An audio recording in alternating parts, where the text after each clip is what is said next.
ஓம் சாய்ராம். பாபாவின் அமுத வார்த்தைகள். பாவங்களை குறைக்கும் வழி. இந்த கர்மா அல்லது விதியின் பலன் அல்லது பாவங்களை குறைப்பதற்கு என்ன வழி? பாபா அவர்களின் ஒரு சிறிய பணி இதனை விளக்குகிறது. ஒரு பக்தரிடம் பாபா அவர்கள் தட்சணை கேட்டுக்கொண்டே இருப்பார். அந்த பக்தரும் தட்சணை கொடுத்து கொண்டே இருப்பார். அவரது முழு பணமும் தீர்ந்துவிடும். ரயிலுக்கு வைத்திருந்த பணமும் தீர்ந்துவிடும். மேலும் பாபா கூறுவார், எனக்கு தெரியும் உனது பாக்கெட்டில் பணம் இல்லை, யாரிடமாவது சென்று கடன் வாங்கி வந்து தட்சணை கொடு என்பார். அந்த நபரும் கடன் வாங்கி வந்து தட்சணை கொடுத்துவிட்டு செல்வார்.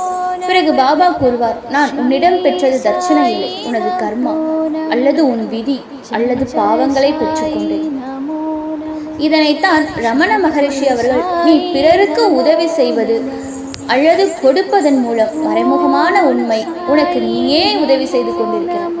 நீ அடுத்தவர்களுக்கு உதவி செய்து உனது பாவங்களை குறைத்துக் கொள்கிறாய் என்பதே ராமரின் விளக்கம். முடிஞ்ச அளவுக்கு நம்ம எல்லோருக்கும் உதவி செய்யலாம். உதவி செய்யாவிட்டாலும் உபத்திரம் செய்யாமல் இருக்கலாம். ஓம் சாய்ராம். வாழ்க வளமுடன்.